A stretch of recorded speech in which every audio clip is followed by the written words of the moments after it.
இல்லையா? எத்தனை பேர் சந்தோஷமா இருக்கிறீங்க? பக்கத்தில் ஒரு 3 பேரை கை கொடுத்து சந்தோஷமா இருக்கீங்களான்னு கேளுங்க. நல்ல ஆராதனை வேலையை நம்ம பார்த்தோம். நல்ல ஒரு ஜெப வேலையை பார்த்தோம். இப்போ கூட நம்ம கர்த்தருடைய வார்த்தை கேட்க போகிற எத்தனை பேர் அதுக்கு ஆயத்தமாக இருக்கிறீங்க? நம்முடைய தேவன் நல்லவராக இருக்கிறார். எத்தனை பேர் விசுவாசிக்கிறீங்க? இந்த வருடத்தில் இந்த நாள் மட்டும் நம்மை கொண்டு வந்திருக்கிறார். இதுவரை என்ன நடத்தின தேவன் எவ்வளோ உண்மையுள்ளவராக இருக்கிறார். அதுக்கு நான் நன்றிகளாக இருக்கிறேன். நம்ம கர்த்தருடைய வேதத்துக்கு நேராக நம்ம வலித்து திருப்புவோம். எல்லாருமே எடுத்துக்கொள்ளலாம். 1 கொரிந்தியர் 13:13. யாராச்சும் எடுத்து வாசிங்க. இப்பொழுது விசுவாசம், நம்பிக்கை, அன்பு இம்மூன்றும் நிலைத்திருக்கிறது. இவைகளில் அன்பே பெரியது. இப்பொழுது விசுவாசம், நம்பிக்கை, அன்பு இம்மூன்றிலும் அன்பே நிலைத்திருக்கிறது. இவைகளில் அன்பே பெரியது. இன்றைக்கு நம்ம பார்க்க போறது தலைப்பு என்னன்னா, தேவனுடைய அன்பு. தேவனுடைய அன்பு என்று சொல்லப்படும் போது நம்ம அதுக்கு அர்த்தம் என்ன அப்படின்னு பார்த்தீங்கன்னா, ஒரு விஷயத்தை குறித்து நாம் ஒரு பற்றுதலாக இருப்பது, ஒரு காரியத்தை குறித்து நம்ம அதிக அக்கறையோடு இருப்பது தான் என்னது அன்பு. கூகுளில் அப்படிதான் போட்டுருச்சு. அதாவது ஒரு காரியத்தை குறித்து எனக்கு ரொம்ப பிடிக்குது, எனக்கு இந்த காரியம் ரொம்ப பிடிச்சிருக்குன்னா அதை நம்ம அன்பு செலுத்துகிறோம். இப்போ நமக்கு ஒரு பைக்கோ ஏதோ காரோ ஏதோ பிடிச்ச ஒரு பொருள், எந்த ஒரு பொருளாக இருக்கட்டும், இப்போ கீபோர்டு இருக்குன்னு எடுத்துக்கோங்க, எதுனா ஒரு மியூசிக்குன்னா ஏதாச்சும் ஒரு காரியம் எனக்கு ரொம்ப பிடிக்குது அப்படின்னா அதுதான் நம்ம அதுக்கு அக்கறை செலுத்தி அதை நம்ம பார்த்து கொள்வது. அப்படி தானே? இப்போ ஏதாச்சும் ஒரு ஆள் கஷ்டப்பட்டு ஒருத்தவங்க யோசிச்சு பாருங்க, ஒருத்தர் கஷ்டப்பட்டு ஒரு காசு சேர்த்து வச்சு ஒரு காரை கஷ்டப்பட்டு வாங்குறான். அவன் ஈஸியாக கிடைக்கிறது, கஷ்டப்பட்டு அதை வாங்குறான். அவன் எப்படி பார்த்துப்பாங்க? ரொம்ப கேர்ஃபுல்லாக பார்த்துப்பான். அப்படி தானே? ஒவ்வொரு விஷயத்திலும் பெட்ரோல் போடுறதா இருக்கட்டும், அதுக்கு சர்வீஸ் பண்ணுறதா இருக்கட்டும், மெயின்டெனன்ஸ் பண்ணுறதா இருக்கட்டும், ஒவ்வொரு காரியத்தையும் எவ்வளவு செலவு பண்ணி எவ்வளவு அழகாக அதை பார்த்து கொள்ளணும். அது ஒரு காரியத்தை வாங்குறது பெருசு இல்லை, அதை பார்த்து கொள்வது, அதுக்கு நம்ம ரொம்ப அக்கறை செலுத்துவோம். அப்படி தானே? அந்த காரியம் தான் போட்டிருக்கு. அன்பு என்பது அது ஒரு உணர்ச்சி, அது ஒரு எமோஷன். நம்ம வாழ்க்கையில் மனிதனாக பிறந்த எல்லாருக்குமே இருக்கிறது ஒரு உணர்வு தான் அந்த அன்பு.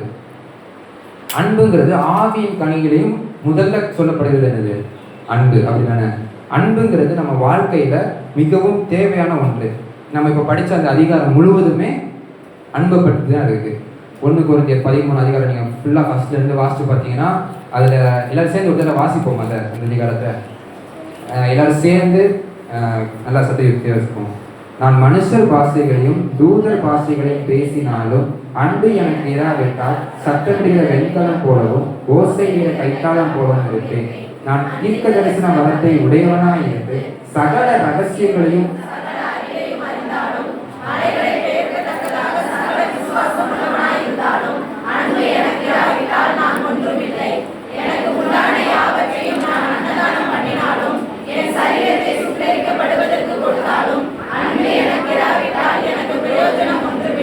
அன்பு நீடிய சாந்தமும் தயவும் உள்ளது. அன்புக்கு பொறாமை இல்லை. அன்பு தன்னை புகழாது, இருமாப்பா இராது, அயோக்கியமானதே செய்யாது, தற்பொழிவை நாடாது, சினமடையாது, தீங்கு நினையாது, அநியாயத்தில் சந்தோஷப்படாமல் சத்தியத்தில் சந்தோஷப்படும், சகலத்தையும் தாங்கும், சகலத்தையும் விசுவாசிக்கும், சகலத்தையும் நம்பும், சகலத்தையும் சகிக்கும். அன்பு ஒரு காலம் ஒழியாது. தீர்க்க தரிசனங்கள் ஆனாலும் ஒழிந்து போகும், அந்நிய பாஷைகள் ஆனாலும் ஒழிந்து போகும், அழிவானாலும் ஒழிந்து போகும். நான் தீர்க்க தரிசனம் சொல்லுதலும் குறைகிறது, நிறைவானது வருவது குறைவானது. குழந்தையாய் இருந்த போது குழந்தையை போல பேசினேன், குழந்தையை போல சிந்தித்தேன், குழந்தையை போல யோசித்தேன். நான் புருஷனான போதோ குழந்தைக்கு ஏற்றவைகளை ஒழித்துவிட்டு இப்பொழுது கண்ணாடியை நிழலாட்டமாய் பார்க்கிறோம், அப்பொழுது முகமுகமாய் பார்ப்போம். இப்பொழுது நான் இப்பொழுது விசுவாசம், நம்பிக்கை, அன்பு இம்மூன்றும் நிலைத்திருக்கிறது. இவைகளில் அன்பே பெரியது. இதில் பார்த்தீங்கன்னா பவுல் கொரிந்து சபைக்கு எழுதுகிற போது அன்பை குறித்து எவ்வளோ ஒரு முக்கியமான ஒரு விஷயம் அப்படின்னு நம்ம பார்க்கிறோம். நம்ம வாழ்க்கையிலும் தேவனுடைய அன்பு நம்ம வாழ்க்கையில காணப்படும். எத்தனை பேர் விசுவாசிக்கிறீங்க? ஒரு குழந்தை பிறக்கும் போது ஒரு தாயின் அன்பு கிடைக்கிறது. அப்படி தானே? தாய் தகப்பனின் அன்பு கிடைக்கிறது. அது வளரும் போது அவங்க ஃப்ரெண்ட்ஸ் கிடைப்பாங்க. அப்படி தானே? அதோட நண்பர்கள், உற்றார்கள், உறவினர்கள் அநேக பேரை பார்க்கும். அவங்க கிட்ட இருந்து என்ன கிடைக்கும்? அன்பு கிடைக்கும். கல்யாணம் ஆகும்போது மனைவி, அவங்க அன்பு அது கிடைக்கும். அதுக்கு அடுத்து வளர்ந்து பெரிய அவங்க குழந்தைகள் பெற்று அவங்க இறக்கும் பொழுது மரண தருவாயில் அவர்கள் சுற்றி இருக்கிறவங்களா யாராக இருப்பாங்க? அவங்கள அன்பு செலுத்தினவங்களா இருப்பாங்க, அவங்க அன்பை கொடுத்தவங்களா இருப்பாங்க. அப்படி தானே? ஸோ மனிதனின் பிறப்பிலிருந்து இறப்பு வரைக்கும் அன்புங்கிறது ஒரு அத்தியாவசிய ஒரு விஷயமா இருக்குது. ஆமென். இந்த உலகத்தில் பார்த்தீங்கன்னா எல்லா உயிரினங்களுக்கும் அன்பு வந்து ரொம்ப முக்கியம். நீங்கள் எந்த சிங்கத்துக்கும் பார்த்தீங்கன்னா, புலி, காட்டில் இருக்கிற என்ன மிருகத்தினாலும் எடுத்துக்கோங்க, அதுக்கும் ஒரு தாய் இருக்கும், தகப்பன் இருக்கும், பிள்ளைகள் இருக்கும், அதுவும் அன்பு செலுத்தும். அப்படி தானே? ஒன்றும் இல்லை, நீங்கள் வந்து ஒரு ரோட்டில் போகும்போது நாய்க்கு 2 பிஸ்கெட்டை போடுங்க, அது உங்களுக்கு பின்னாடி இடத்துல வரும். ஸோ உலகத்தில் இருக்கிற எல்லா உயிரினங்களுக்கும் அந்த அன்பு அப்படிங்கிற ஒரு விஷயத்தை ஆண்டவர் படைத்திருக்கார். ஆண்டவர் நம்ம அப்படி தான் படைத்திருக்கிறார். அப்படி தானே? ஒரு அதாவது அன்புங்கிறது பார்த்தீங்கன்னா அநேக மொழிகளில் அநேக விதமாக கூறப்பட்டிருக்கிறது. நம்ம பைபிளில் கிரேக்க மொழியில் வந்து இது இருக்கும். அதுக்கு அன்பு அப்படிங்கிறது பார்த்தீங்கன்னா ஒரு 7 வார்த்தைகள் அன்புக்கு இருக்குது. அது வந்து நீங்கள் போய் பாருங்கள், நெட்டில் சர்ச் பண்ணி பார்த்தீங்கன்னா தெரியும். அதில் அநேக காரியங்கள் இருக்குது. நம்ம இன்னைக்கு பார்க்க போகிற ஒரு தலைப்பு என்னென்னா அகாப்பே. சொல்லுங்கள், அகாப்பே. இந்த அன்பு அப்படின்னா இது பிதாவினுடைய அன்பு. ஆமென். எத்தனை பேர் அதை விசுவாசிக்கிறீங்க? அந்த அன்பு நம்ம பிதா நம்மளுக்கு செலுத்தின அந்த அன்பு.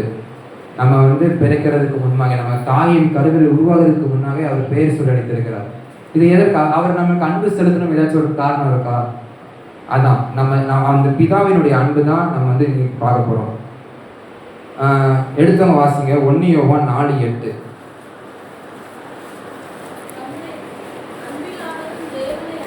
அன்பில்லாதவன் தேவனை அறியான். ஆமென். எல்லாரும் சேர்ந்து இந்த வார்த்தையை சொல்லலாம். அன்பில்லாதவன் தேவனை அறியான், தேவன் அன்பாகவே இருக்கிறார். ஆமென். நம்ம வந்து அநேக வாரம் சர்ச்சுக்கு வரலாம், நல்ல ஒர்ஷிப் பண்ணலாம், நல்ல காணிக்கை செலுத்த, எல்லாம் நல்லது தான். ஆனால் அதையும் தாண்டி நம்ம இடத்துல அன்பு இல்லைன்னா நம்ம இங்கே வர்றதோ இதனாலே நம்ம பரலோகத்துக்கு போக முடியாது. ஏன்னா நம்ம கடவுளே யாருன்னு தெரியாதுன்னு சொல்லுது பைபிள். ஆமென். அல்லேலூயா. சத்தத்தை வைத்து சொல்லுங்க. ஆமென். நம்ம வாழ்க்கையில் எல்லா காரியங்களும் நம்ம பெர்ஃபெக்டாக 100க்கு 100 வாங்கிடலாம். விசுவாசத்தில், நம்பிக்கையில், நான் வந்து சர்ச்சுக்கு வர்றதில் நான் எல்லா டைம்லையும் கரெக்டாக இருப்பேன், நான் எல்லா ஜெபத்துலையும் வந்து கலந்துக்கிறேன். ஆனால் என்னிடத்துல அன்பு இல்லைனா ஏசப்பா நீ யாருன்னு கேட்பாரு. ஆமென். எத்தனை பேர் அதை நம்புறீங்க? பைபிள் அதான் சொல்லுது, அன்பு இல்லாதவன் தேவனை அறியான், தேவன் அன்பாகவே இருக்கிறார். ஆமென். இந்த கடவுளுடைய அன்பை குறித்து ஒரு 3 காரியத்தை வந்து நம்ம பார்க்க போகிறோம், விரைவாக பார்க்க போகிறோம். 3 காரியம். ஓகே. அகாப்பே அன்பு அப்படிங்கிறது முதல் என்னதுன்னா நிபந்தனை அற்றது. சொல்லுங்க, எழுதுறவங்க எழுதிக்கோங்க. அன்கண்டிஷனல், நிபந்தனை அற்றது. ஆமென். தேவனுடைய அன்பு நிபந்தனை அற்றது. உலகத்தில் எந்த காரியத்தினாலும் எடுத்துக்கோங்க, அநேக நிபந்தனைகள் வைப்பாங்க.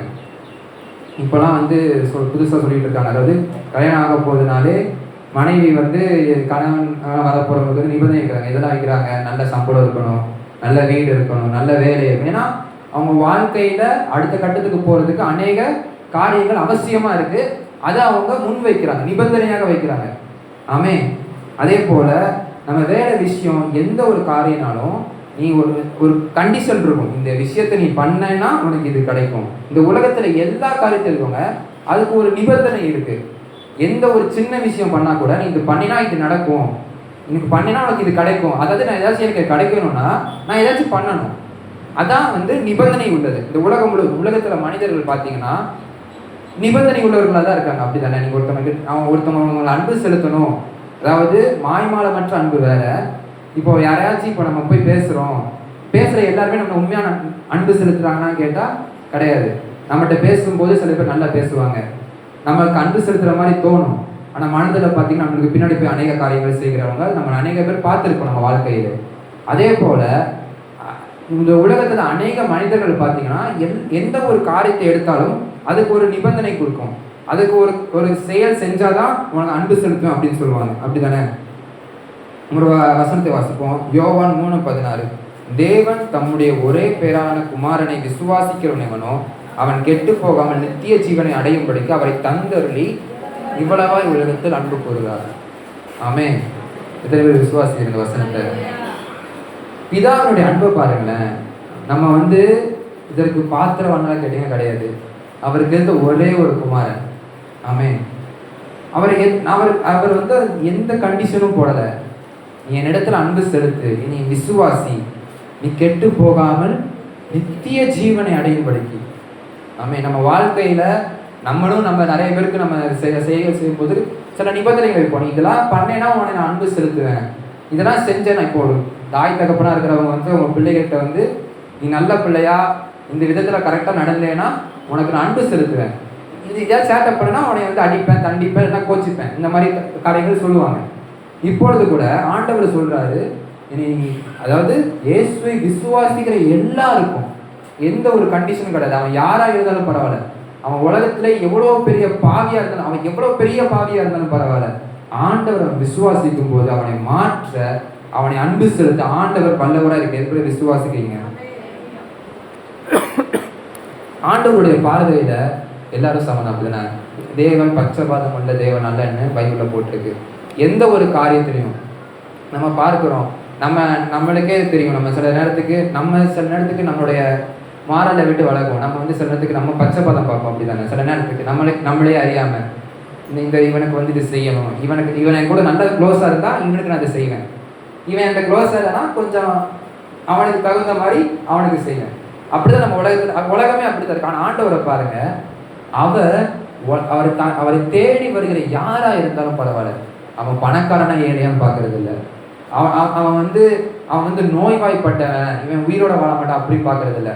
அவனை எல்லாரும் வெறுக்கிறாங்கன்னா இருக்கட்டும், அவன் பண்ற காரியத்திற்கு எல்லாரும் வெறுத்தாலும் ஆண்டவர் வெறுக்காதவர். ஆண்டவரை வந்து நீங்க வெறுக்க வைக்கவே முடியாது. ஏன்னா அவர் அவனுக்காக அவ்வளவு அன்பு செலுத்துகிறார். அவருடைய அன்பு நிபந்தனையற்றது. ஆமென். எத்தனை பேர் விசுவாசிக்கிறீங்க? வேதத்துல கூட கொர்நேலியுன்னு ஒரு மனிதன் இருந்தான். அவனை குறித்து பார்க்கும்போது அவன் வந்து யூதன் கிடையாது. அவன் யாரு? ஒரு புறஜாதியர், ரோம படைத்தளபதியா இருந்தாங்க. அவனை ஆண்டவர் அவன் பண்றதெல்லாம் வந்து கவனிக்கிறவரா இருந்தார். அவன் உலகத்துல பாருங்களேன், நம்ம வேதத்துல ஆண்டவர் ஊழியம் செய்யும்போது யூதர்களுக்கு தான் ஊழியம் செஞ்சாரு. ஆனா அதுக்கு பிறகு கொர்நேலியுங்கிற ஒரு மனுஷனை, அவன் புறஜாதியனா இருந்தோம், அவன் செஞ்ச நன்மைகளை கவனிச்சாரு. அதே மாதிரி நாகமான் பாருங்க, நாகமான் வந்து சீரிய படைத்தலைவன்.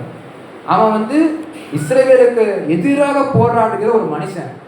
ஆனா அவனுக்கு குஷ்டரோகம் வந்து அவன் ஆண்டவர் விசுவாசிக்கும் போது ஆண்டவர் வந்து சீரிய படைத்தலைவன் வந்து குணமாக்க மாட்டேன்னு சொன்னாரா? அவன் யோர்தான்ல அந்த தண்ணியில வந்து முங்கி அவன் எந்திக்கும் போது அவனுடைய நோய்கள் குணமாச்சு, அவனுடைய குஷ்டரோகம் குணமாச்சு. ஆண்டவர் எல்லாரையும் ஏற்றுவார். அவர் எல்லாரையும் இன்க்ளூசிவா வச்சுப்பாரு. யாரையும் வந்து வெளியேற்றணும், இவன் வந்து என்னுடைய சன்னிதானத்துக்கே வரக்கூடாதுன்னு யாரையும் தள்ளி விடுகிற தேவனால. எத்தனை பேர் விசுவாசிக்கிறீங்க? இன்று கூட நம்ம வாழ்க்கையில யாராச்சும் நீங்க நினைச்சிட்டு இருக்கலாம், என்னை கூட ஆண்டவர் வந்து என்னை சந்திப்பாரா, என்னை ஆண்டவர் சேர்த்துக்குவாரா அப்படின்னு யாராச்சும் நினைச்சிட்டு இருந்தீங்கன்னா, கண்டிப்பா ஆண்டவர் யாரையும் வெறுக்கிற ஒரு தேவன் அல்ல, எல்லாரையும் நேசிக்கிற ஒரு தேவன். நாம எத்தனை பேர் விசுவாசிக்கிறீங்க? இன்னொரு காரியம் நம்ம வேதத்துல பார்ப்போம், எல்லாரும் எடுத்துக்கொள்ளுங்க. மார்க் 7ஆம் அதிகாரம், மார்க் 7ஆம் அதிகாரம் 27வது வசனத்திலிருந்து 21. இந்த கதை நம்ம எல்லாருக்குமே தெரியும். ஒரு கானானிய பெண் வந்து தன்னுடைய மகள் வந்து பிசாசினால் வேதனைப்படுகிறாள் அப்படின்னு சொல்லிட்டு இயேசுவினிடத்துல வந்து கேட்கிறாள். ஆண்டவரே 7:26 நினைக்கிறேன்,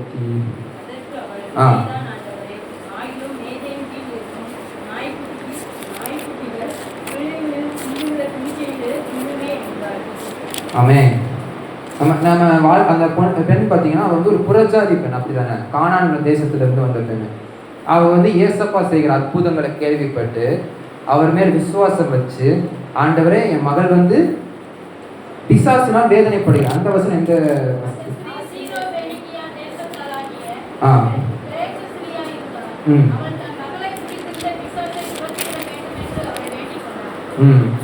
பிசாசை துரத்தி விட வேண்டும் என்று அவளை வேண்டிக் கொண்டார். அப்ப ஏசப்பா என்ன சொல்றாங்கன்னா, பிள்ளைகளின் அப்பத்தை எடுத்து நாய்க்குட்டிகளுக்கு போடுகிறது நல்லதல்ல.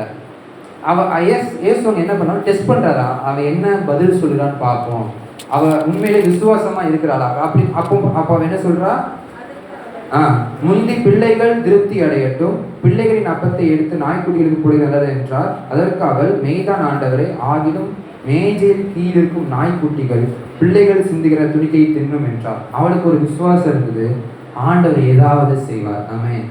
இயேசுவினிடத்துல போனால் ஏதாவது ஒரு காரியம் நடக்கும், என் மகளுக்கு ஏதாவது ஒரு விதத்துல சுகம் வரும், ஏதாவது ஒரு விதத்துல ஆண்டவர் வல்லமை வெளிப்படும் என்ற அவர் விசுவாசத்தினால ஆண்டவருடைய அன்பு அங்க வெளிப்பட்டது. அதுக்கு அடுத்த வசனத்தை நம்ம பார்க்கும்போது, அப்பொழுது அவர், நீ சொன்ன இந்த வார்த்தை நிமித்தம் போகலாம், பிசாசு உன் மகளை விட்டு நீங்கி போயிற்று. ஆண்டவர் எவ்வளவு கரிசனை உள்ள தேவனா இருக்காங்க நம்ம பார்க்கிறோம். நம்ம வாழ்க்கையில நம்ம நினைச்சிட்டு இருக்கோம், ஆண்டவர் சில சில பேரை மன்னிக்க மாட்டார். அதாவது அவர் ஆண்டவரே மன்னிச்சாலும் நம்ம மன்னிக்க மாட்டோம். நம்ம அநேகம் பேர் அப்படித்தானே நம்ம வாழ்க்கையில நம்ம அநேகம் பேரை பார்க்கணும். இவங்களாம் ஆண்டவர் மன்னிப்பாரா? இவன் பண்றதுக்கெல்லாம் ஆண்டவர் மன்னிப்பாரா? ஆண்டவருக்கு இங்க இருக்கிற இந்த உலகத்தில் இருக்கிற எல்லாருமே பரலோகத்துக்கு வரணுங்கிறது தான் ஆசை. ஆமே. நம்ம வாழ்க்கையில நம்ம அநேக பேரை இவங்களெல்லாம் ஆண்டவர் மன்னிச்சா எப்படி இவங்க பரலோகத்துக்கு நாங்கள் போகலைன்னா அப்படின்னு யாரோ ஒரு மேதாவி சொல்லியிருப்பாரு. யாருக்கெல்லாம் ஒரு டீச்சர் ஒரு கிளாஸ்ல கேட்டாராம், யாருக்கெல்லாம் பரலோகத்துக்கு போகணும்னு ஆசைங்க. அப்போ எல்லாரும் நான் போகணும் எல்லாரும் சொன்னாங்களாம். ஒருத்தர் மட்டும் நான் நரகத்துக்கு போனாங்க. எதுக்கு அப்படின்னு கேட்டால், இவங்களாம் பரலோகத்துக்கு போனால் அது பரலோகமாகவே இருக்காது, நரகமாக கிடையாது, நிறைய பேர் போயிடலாம் அப்படின்னு.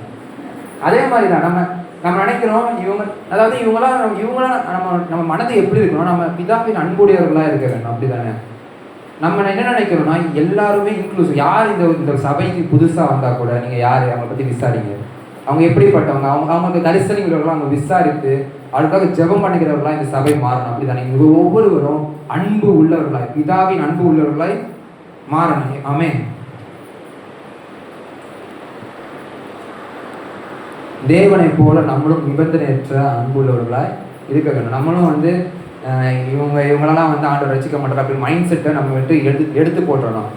ஆண்டவர் போல நம்மளும் எல்லாரையும் ஏற்றுக்கொள்ளலாம். அவங்க எவ்வளவு பெரிய தவறு செஞ்சு நம்மளுக்கு சில பேர் காயப்படுத்திருப்பாங்க. அப்படி தானே அதாவது நம்ம எப்படி இருப்போம்னா, ஒருத்தவரை நம்ம காயப்படுத்தியிருந்தா அவங்கள்ட்ட நான் கடித்து கொள்ள அவங்களை திட்டலை, அவங்களுக்கு எந்த தீமையும் செய்யலை, ஆனால் நான் பேச மாட்டேன் அப்படின்னு இருக்கக்கூடாது. ஆமே. எவ்வளவு பெரிய ஒருத்தர் நம்மளை காயப்படுத்தி நம்மளை குத்தி நம்ம வாழ்க்கையில் அநேக காரியங்கள் நம்மளுக்கு வேதனை அளிக்கிற காரியங்கள் செஞ்சிருந்தா கூட ஆண்டவரை போல அவர்களை ஏற்றுக்கொள்ளணும். ஆமே. வேதத்தில் சொல்லப்பட்ட ஒருத்தன் பாவம் செஞ்சா பிதாவை சிலுவையில் அடைக்கிறான்.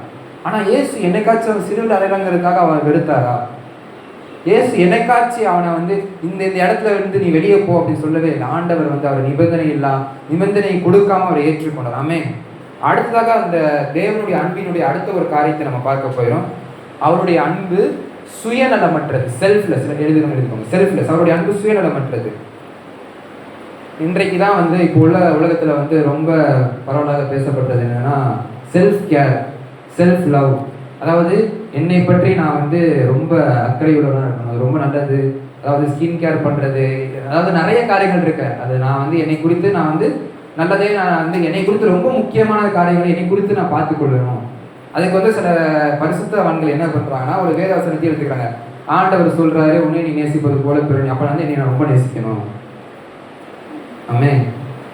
ஆண்டவர் சொல்கிற காரியம் அங்கே என்னன்னா, நீ உன்னை எப்படி நேசிக்கணும் அதே மாதிரி பிறனை நேசி. அங்கே முக்கியமான வார்த்தை பிறனையும் நேசி. ஆனால் நிறைய பேர் எடுத்துக்கொள்ளுங்கிறத என்ன நேசி. நான் யார் என்ன நினச்சாலும் எனக்கு பிரச்சனை இல்லை, நான் என்னை ரொம்ப அன்பு செலுத்துவேன். நிறைய பேர் இதனால் எப்படி இருக்காங்கன்னா, செல்ஃபிஷாக இருக்காங்க. அப்படி தானே. ஆனால் ஆண்டவரை பாருங்க, அவரை பற்றி யோசிக்கவே இல்லை. நாம அவரா அப்படின்னு வரும்போது அவர் நம்மை தேர்ந்தெடுத்தார். அதனால தானே நம்ம இங்கே இருக்கிறோம். அவர் நமக்காக சிறுவையில் மறிக்காம அவர் பிதாவின் இடத்துலயே நான் இருப்பேன் அப்படின்னு அது ஒரு டிசிஷன். அவருக்கு எந்த காரியமும் நடந்திருக்காது. ஆனா அவர் நம்மேல் வைத்த அன்பு, அவர் நம்மை முன்னாக நிறுத்தினார், அவருக்கு முன்பாக நம்மை நிறுத்தினார். அதை ஒரே காரணத்துக்காக அவருடைய குமாரன் நம்மிடத்தில் நம்மளுக்காக சிலுவையில் மறைத்து அடக்கம் பண்ணப்பட்டு 3ஆம் நாள் உயிரோடு எழுந்து நித்திய ஜீவனை நம்மளுக்கு கொடுத்திருக்கிறார். எத்தனை பேர் விசுவாசிக்கிறீங்க? 1 யோவான் 4:10 நாம் தேவனிடத்தில் அன்பு கூர்ந்ததினால் அல்ல, அவர் நம்மிடத்தில் அன்பு கூர்ந்து நம்முடைய பாவங்களை நிவர்த்தி செய்கிற கிருபாதார பலியாக தம்முடைய குமாரனை அனுப்பினதினாலே அன்பு உண்டாயிருக்கிறது. அவர் நம்மிடத்தில் அன்பு கூர்ந்து நம்ம எவ்வளவு நான் சொல்லுவாங்க சில பேர், நான் தேவனிடத்தில் ரொம்ப அன்பா இருக்கேன். ஆனா அது முக்கியமல்ல. அதை தாண்டி அவர் நம்மிடத்துல அன்பா இருக்கிறார். அது நிபந்தனையற்றது, அது சுயநலமற்றது. அவர் என்னைக்குமே அவரை பத்தி யோசிக்கிறதே இல்லை. அவரை பத்தி யோசிச்சிருந்தாருன்னா இந்த சிலுவை மரணத்தை அவர் எடுத்திருப்பாரா? கடைசி வரைக்கும் அவர் என்ன சொன்னாரு? பிதாவே, இந்த பாத்திரம் என்னை விட்டு நீங்க கூடுமானால் நீங்கும்படி செய்யும், ஆகிலும் உன் சித்தத்தின்படி ஆகணும். அப்ப பாருங்க, எவ்வளவு ஒரு அந்த அன்பு இருந்தா நம்மளுக்காக அவரையே தள்ளிவிட்டு அவர் நம்மை முன்னாடி வைத்திருப்பார். எதிர்ப்பு நம்புறீங்க? தேவனுக்கு அல்லேலூயா சொல்லுறாங்க. எவ்வளவு அன்பான ஒரு தேவன், எவ்வளவு பாசமான ஒரு தேவன். இந்த உலகத்துல யாரோட பாசமும் அவருக்கு இணையான ஒரு பாசம் கிடையாது. ஆமென். 1 யோவான் 4:19 இந்த மாதிரி சொல்லுகிறது, அவர் முந்தி நம்மிடத்தில் அன்பு கூர்ந்தபடினால் நாமும் அவரிடத்தில் அன்பு கூறுகிறோம். ஆமென். நம்ம அவர் அன்பு நம்ம மேல ஃபர்ஸ்ட் வச்சிருந்தனால தான் அவர் இவ்வளவு காரியங்களும் நமக்கு செய்கிறார். அவர் நம்ம மேல அன்பு வைக்கலன்னா இன்றைக்கு அவர் சிலுவையில மறைந்திருக்க வேண்டிய அவசியம் இல்லை. அவர் அடக்கம் பண்ணப்பட்டு உயிர் தெழுதல் இந்த காரியம் நடந்திருக்க. ஆனால் அவர் நம்ம மேல அன்பு வச்சிருக்கிறார். எத்தனை பேர் விசுவாசிக்கிறீங்க? ஆண்டவர் என் மேல அன்பு வச்சிருக்கிறார். சுயநலமற்ற அந்த அன்பு வச்சிருக்கான்னு சொல்றாங்க. எத்தனை பேர் நான் நம்புறீங்க? வேதத்துல கூட சொல்லப்பட்டிருக்கு, இதோ என் உள்ளங்கைகளில் உன்னை வரைந்திருக்கிறேன், உன் மதில்கள் எப்பொழுதும் என் முன் இருக்கிறது. ஆமென். அவர் நம்ம உள்ளங்கையில, நான் யோசிச்சு பாருங்களேன், ஆண்டவர் ஒவ்வொருவரையும் நம்ம இங்க இருக்கிற ஒவ்வொரு, அதாவது இந்த வேத வசனங்கள்லாம் சொல்லப்படும் போது இது யாரோ ஒருவருக்கு அப்படின்னு நம்ம இருக்கக்கூடாது. ஆமென். இது எனக்காக மாத்திரம் சொல்லப்படுது. இந்த வசனங்களை படிக்கும்போது நம்ம நினைப்போம், உலகத்துல எத்தனையோ கோடி ஜனங்கள் இருக்காங்க, அவங்கெல்லாம் உள்ளங்கை, அப்படிலாம் யோசிக்கக்கூடாது. நம்ம யோசிக்க வேண்டியது, ஆண்டவர் என்னை அவருடைய உள்ளங்கைகள் வரைந்திருக்கிற என் மேல் அன்பா இருக்கிற எத்தனை பேரை விசுவாசிக்கிறீங்க? ஆண்டவர் இது செய்யணும் அப்படிங்கிறது ஒரு காரணமே கிடையாது. பிலிப்பியர் 2:6-7 கூட அவர் தேவனுடைய ரூபமாய் இருந்தும் தேவனுக்கு சமமாய் இருப்பதை கொள்ளையாடின பொருளாய் எண்ணாமல் தம்மை தாமே வெறுமையாக்கி அடிமையின் ரூபம் எடுத்து மனுஷர் சாயலானார். ஆமென். அவர் தன்னை தாழ்த்தினார். அவர் அதாவது ஒருத்தன் அவனை பத்தி யோசிச்சானா அவன் தன்னை தாழ்த்தவே மாட்டான். அப்படிதானே? அவன் ஒரு மாதிரி நான் தான் முக்கியம், நான் தான் பெரிய ஆள் அப்படின்னு யோசிச்சானா அவன் எங்கேயுமே தாழ்த்த மாட்டான். அவருடைய ஆனா ஆண்டவரை பாருங்க, அவர் அடிமையின் ரூபம் எடுக்கிறார். அவருக்கு அந்த காரியம் அவசியமே இல்லை. ஆனா அவர் நம்ம யோசிச்சது என்ன? நம்மளை பற்றி தானே. அப்படித்தானே? எத்தனை பேர் அவருடைய அன்பை நினைத்து அவன் நீ நல்லவர் இயேசுவே, நாங்கள் ஸ்தோத்தரிக்கிறோம் இயேசப்பா. அதுக்கு அடுத்து அவர் அன்பு செலுத்தினது செல்ஃப்லெஸ் அப்படின்னா, சுயநலமற்ற அப்படின்னா, நம்ம இடத்துல இருந்து எதுவும் எதிர்பார்க்கல அவர். அப்படித்தானே? அவர் நம்ம இடத்துல இருந்து இவன் அன்பு செலுத்தினா இவன் எனக்காக எதாவது செய்வான் அப்படி எதிர்பார்த்து அவர் அதாவது எதிர்பார்ப்புகளே இல்லாம ஒரு அன்பு செலுத்தினார். நம்ம இப்போ யார்கிட்டயாச்சும் நம்ம ஒரு அன்பு செலுத்துறோம் அப்படின்னா நம்ம அநேக காரியங்கள் எதிர்பார்ப்போம். இவன் செஞ்சா இவன் இது பண்ணுவானா. நான் எக்ஸாம்பிள் முதல்ல சொன்ன மாதிரியே தான், ஒரு தகப்பனோ தாயோ பிள்ளைகிட்ட ஒரு காரியம் செய்வானா, அன்பு செலுத்தினா அவன் என்ன எதிர்பார்ப்பாங்க? இவன் நம்ம சொல்றபடி நடப்பானா, இவன் நம்ம சொல்லுக்கு கீழ்ப்படிவானா. அப்போ நம்ம அன்பு செலுத்துவோம். ஆனா ஆண்டவர் முதல்ல அவர் எல்லாவற்றையும் எதிர்பார்க்கிறார். ஆனா அந்த எதிர்பார்ப்பதனால் மாத்திரம் அவர் அன்பு செலுத்தல, அவர் நம்ம மேல் அன்பு செலுத்தினார். ஆமென். தேவன் நம்ம மேல் எவ்வளவு அன்பா இருக்கிறார். அடுத்து நம்மளும் அவரை மாதிரி அன்பு சுயநலமற்ற அன்பா இருக்கணும். ஆமென். இந்த வாழ்க்கையில நம்ம வாழ்கிற கொஞ்ச நாட்கள் தான். ஆமென். நம்மை மாத்திரம் நினைத்து கொண்டு நம்ம கிட்ட இருக்கிற நான் இது பண்ணிட்டேன், எனக்கு இது இவ்வளோ காரியங்கள் எனக்கு வாழ்க்கையில இருக்கு, நான் இவ்வளோ சாதிச்சிட்டேன், ஆண்டவர் எனக்கு தேவையில்லை அப்படின்னு இல்லாம அவருடைய அன்பு நம்ம மனதில் எப்பொழுதும் இருக்கணும். ஆமென். பிறரை நேசிக்கும் போது சுயநலமற்றவர்களாய் நேசிக்க வேண்டும். நம்மளுக்கு அவள் என்ன காரியம்னாலும் நம்மளுக்கு தீங்கு விளைவித்திருக்கலாம், எவ்வளவு பெரிய கஷ்டமான காரியங்கள்ல அவர்கள் நம்ம ஈடுபடுத்தி இருக்கலாம். ஆனா நம்முடைய அன்பு எல்லாருக்கும் சுயநலமற்றதா இருக்காங்க. யார் எனக்கு என்ன பண்ணாலும் பிரச்சனை இல்லை, யார் எனக்கு என்ன கஷ்டங்கள் கொடுத்தாலும் எனக்கு கவலை இல்லை. ஆனா என்னுடைய அன்பு சுயநலமற்றதா இருக்கு. முதல்ல என்ன சொன்னேன்? அன்பு நிபந்தனையற்றது. ரெண்டாவது என்ன சொன்ன? அன்பு சுயநலமற்றது. மூன்றாவதாக அன்பு தேவனுடைய அன்பு. தேவனுடைய அன்பு நாங்கள் சொல்றது அகாப்பே அப்படிங்கிற அந்த அன்பு, அந்த வார்த்தையை வச்சு நான் பேசுறேன். சாக்ரிஃபிஷியல், தியாகம் சார்ந்து. சொல்லுங்க, தியாகம் சார்ந்து. அவருடைய அன்பு தியாகத்தை உடையது. ஆமென். தியாகம் அப்படின்னு என்னதுன்னா, அதாவது ஒரு காரியத்தை நம்ம பெற்றுக்கொள்ளணும்னா சில காரியங்களை தியாகம் பண்ணுகிறதா இருக்கணும். அப்படிதானே? முதல்ல சொன்ன ஒரு எக்ஸாம்பிள், கார் வாங்கணும் அப்படின்னா, ஏதாவது பைக் வாங்கணும், ஏதோ ஒரு காரியம் வாங்கணும்னா நம்ம என்ன பண்ணுவோம்? சில விஷயத்தை சேவ் பண்ணி வைப்போம். அதாவது அதை சேமித்து வைக்கிற ஒரு திறன் நமக்கு இருக்கும். அப்போ சேமித்து வைக்கிறோம்னா நமக்கு தேவையான செலவுகளுக்கு சில இதை நம்ம கட் பண்ணுவோம். அப்படிதானே? சில தேவையில்லாத செலவுகளை கட் பண்ணி சில விஷயத்தை தியாகம் பண்ணுவோம். அதே மாதிரி ஆண்டவர் பார்த்தீங்கன்னா நம்மை அன்பு செலுத்துறதுக்காக அநேக காரியங்களை தியாகம் செய்திருக்கிறார். அப்படிதானே? யோவான் 15:13, ஒருவன் தன் சிநேகிதருக்காக தன் ஜீவனை கொடுக்கிற அன்பிலும் அதிகமான அன்பு ஒருவரிடத்திலும் இல்லை. அவர் தியாகமாய் கொடுத்தது என்னன்னா அவருடைய ஜீவனை நம்மளுக்கு கொடுத்திருக்கிறாராமே. நம்மளுக்கு அநேக நண்பர்கள் இருப்பாங்க நம்ம சுற்றி. நம்ம ஸ்கூல் படிக்கும்போது கூட எனக்குலாம் நிறைய ஃப்ரெண்ட்ஸ் இருந்தாங்க. அவங்களுக்குலாம் எப்படின்னா நம்ம ஃப்ரெண்ட்ஸாக இருக்கும்போது நம்மளுக்கு உயிரை கொடுக்குற மாதிரி கூட பேசுவாங்க. நம்ம ஹோம்ஒர்க் பண்ணனா மிஸ் நம்மளை அடிக்கிற டைமில் அவனும் பண்ணியிருந்தா கூட நம்மளுக்காக நம்ம ஃப்ரெண்டு தனியாக அடி வாங்குறானேன்னு சொல்லிட்டு அவனும் சேர்ந்து வந்து நிற்பான். ஆனால் அவனுக்கு நமக்கு வந்து எதையாச்சும் ஒன்று வந்து தீங்கு செஞ்சுட்டோன்னா ஆளாக மாட்டி விடுறது அவனாக தான் இருப்பான். ஆமென். அவன் எதையுமே நம்மளுக்காக சாக்ரிஃபைஸ் பண்ண மாட்டான். ஏன்னா இவன் எனக்கு தீமை செஞ்சான், ஒருத்தன் வந்து என்னைய வந்து விரும்பத்தகாத மாதிரி ஏதாச்சும் ஒரு காரியம் எனக்கு செஞ்சுட்டானா நம்ம அவனை வெறுப்போம். ஆனால் ஆண்டவர் பாருங்களேன், அவர் அவ்வளவு தியாகங்களை நமக்கு செஞ்சிருக்கிறார். நம்ம வந்து பாவிகளாக இருக்கையில் தேவன் நம்மை நேசித்தார். நம்ம வந்து அப்போ வந்து அந்த டைம்ல பார்த்தீங்கன்னா ஆண்டவருக்கு ஒரு நம்பிக்கை இருந்தது. இவன் வந்து மனம் மாறி மனம் திரும்பி எனக்காக வாழ்வான், அந்த நம்பிக்கை மட்டும்தான். அதை வந்து ஒரு இதாக வைத்து நம்மளுக்காக உயிரையே கொடுத்தார். ஆமென். எந்த மனிதனும் யாருக்காக உயிரை கொடுக்க மாட்டாங்க, அப்படிதானே? யாராச்சும் ஒருத்தர் அவனை வந்துட்டு எனக்காக உயிரை கொடுனா எந்த சிநேகிதனும் கொடுக்க மாட்டான். நான் வேதத்தில் சொல்லுகிறது, ஒருவன் தன் சிநேகிதனுக்காக தன் ஜீவனை கொடுக்கிற அன்பிலும் அதிகமான அன்பு ஒருவனிடத்திலும் இல்லை. அப்போ அவரை நம்ம எப்படி பார்க்குறாங்க? ஒரு சிநேகிதனை போல பார்க்கிறாமே. அவர் நம்மளுக்காக ஜீவனை கொடுத்திருக்கிறார் அப்படின்னா அவர் நம்மளை எவ்வளவு நேசிக்கிறாங்கிறத பாருங்க. ஒரு சிநேகிதனுக்காக ஜீவனை நம்ம வந்து சிலுவையில் அறையப்பட வேண்டும். நம்ம பாவத்துக்கு நம்ம வந்து பலனை அடைய வேண்டும். ஆனால் நம்முடைய பாவத்திற்காக அவருடைய ஜீவனை அவர் தியாகம் செஞ்சிருக்கிறாராமே. பைபிள்ல ஒரு எக்ஸாம்பிள் இருக்கு. என்னன்னா யோனத்தானும் தாவீதும் இவர்கள் வந்து பிராண சிநேகிதர்கள் அப்படின்னு வந்து பைபிள்ல போட்டிருக்கேன். ஏன்னா யோனத்தான் பார்த்தீங்கன்னா அவனுக்கு என்ன நடக்கும்னே தெரியாது. தாவீது வந்து வெளியே ஓடி போற டைம்ல யோனத்தான் வந்து காப்பாற்றுவான். அதற்கு வந்து அவனுடைய தகப்பன் இடத்துல எதிர்த்து பேசுகிற நிலைமை வந்தா கூட அவன் வந்து இஸ்ரவேலின் ராஜா சவுல் அப்பொழுது கூட போய் அவன் எதிர்த்து பேசி தன் சிநேகிதனை வந்து தப்புவிக்கும்படி அவன் வந்து தியாகம் பண்ணுவான். அதே மாதிரிதான் ஆண்டவர் அவருடைய ஜீவனை கொடுத்து அவரை நம்மளுக்காக தியாகம் பண்ணி கொடுத்துருக்கார். ஆமென். எத்தனை விசுவாசிக்கிறீங்க?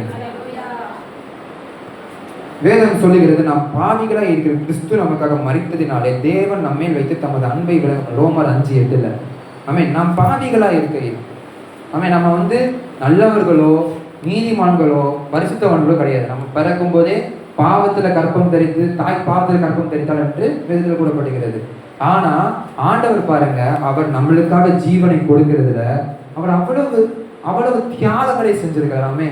நம்ம நினைச்சிட்டு இருக்கோம் நம்ம பரிசுத்தவான்கள், நம்ம அதனாலதான் நம்ம அப்படி இருக்கிறதுனால தான், அந்த கண்ணோட்டத்திலேயே நம்ம இருக்கிறதுனால தான் யாரையும் நம்மளால மன்னிக்க முடியல, யாரையும் நம்ம மன்னித்து ஏற்றுக்கொள்ள முடியல. ஏன்னா நான் நல்லவன், நான் பரிசுத்தவன், நான் சர்ச்சுக்கு டெய்லி வந்துடுறேன். ஆனால் நம்ம மனதை நம்ம யோசிச்சு பார்க்கும்போது மனதின் ஆழத்தில் நம்ம பார்க்க வேண்டியது, நான் பாவியா இருக்கும்போது ஆண்டவர் என்னை ரட்சித்தார், பாவியா இருக்கும்போது அவர் என்னை வெறுக்கலை, பாவியா இருக்கும்போது அவர் என்னை அன்பு செலுத்தினார், அதனாலதான் நான் இங்கே இருக்கேன். ஆமே.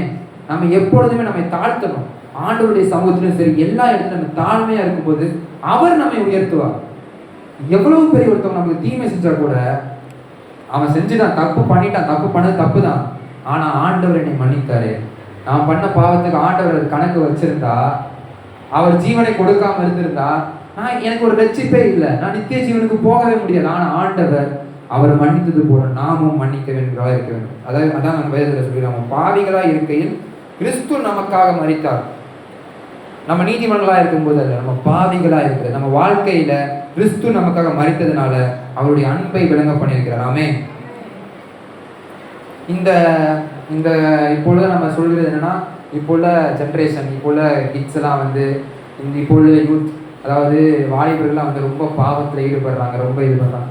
ஏன் தெரியுமா? அவங்களுக்கு வந்து ஒரு தேவன் அவர்களுக்காக ரத்தம் சிந்தி மறித்து உயிர் தெரிஞ்சுக்காங்கிற வந்து அந்த நாலேஜ் அவங்களுக்கு இல்லாமல் இருக்கு, அந்த அறிவு அவங்களுக்கு இல்லாமல் இருக்கு. நம்ம நினைக்கிறோம் அவங்க பாவம் பண்றாங்க, அவங்க போதை பழக்கத்துக்கோ எவ்வளவு தவறான காரியங்கள் செய்யறாங்க அப்படின்னு நான் நினைச்சிட்டு இருக்கோம். அதெல்லாம் ட்ரெண்ட் நம்ம இல்லை, அவங்களுக்கு உண்மை தெரியல. வேதம் சொல்லுகிறது, சத்தியத்தை அறிவீர்கள், சத்தியம் உங்களை விடுதலையாக்கும். ஆனா அவங்களுக்கு சத்தியமே அறியாம இருக்கிறதுனாலதான் அவங்க இன்னும் பாவத்துல மூழ்கி இருக்காங்க. அவங்களுக்கு வந்து நம்ம வாழ்க்கையில நம்ம அநேகம் பேரை சந்திப்போம். அப்படிதானே? நிறைய பாவம் செய்யறவங்க சந்திப்போம். காலேஜ்லயோ வேலை பார்க்குற இடங்களையோ எவ்வளோ இடத்துல அநேக பேர் பாவம் செய்வாங்க, நம்மளுக்கு தெரியும். ஆனால் நம்ம அவங்கள்ட்ட போய் பேச மாட்டோம். ஏன்னா நம்ம கேள்விப்பட்டதுன்னா அவங்க கூட பழகினோம்னா நம்ம கெட்டவங்களா மாறிடுவோம். அதாவது தேவனுடைய அன்பு உங்க இடத்துல வெளிப்படும் போது அவருக்காக நீங்க கரிசனை உள்ளவர்களா அதுக்காக ஜோம் பண்ணுவீங்க. அதில் ஜோம் பண்ணிட்டு நல்ல ஆண்டவர்கிட்ட தான் அவங்க ஒப்பு கொடுத்துட்டு நம்ம சுவிசேஷத்தை அறிவிக்கணும். ஆமென். தேவன் நம்மளை எப்படி ரட்சித்தாரோ, இயேசு சொல்லியிருப்பார், உலகத்துக்கும் போய் நற்செய்தி அறிவிங்க. நம்ம எப்படி இருக்கோம்னா, நான் மட்டும் பரலோகத்துக்கு போனா போதும். ஆமே, நான் மட்டும் எப்படியாச்சும் கஷ்டப்பட்டு வாரம் சர்ச்சுக்கு வந்து நான் பரலோகம். உங்க ஃப்ரெண்ட்ஸ் எல்லாரும் எத்தனை பேருக்கு புறஜாதிகள் நண்பர்கள் இருக்கிறாங்க, அவங்களுக்கெல்லாம் போய் ஆண்டவரை பத்தி சொல்லுங்க. ஆமே, நம்மளை ரட்சித்தார்ல, அவர் வேறு பிரித்தார். நம்ம வந்து பாவிகளா இருக்கிறத அவர் அன்பு கொடுத்தாரு.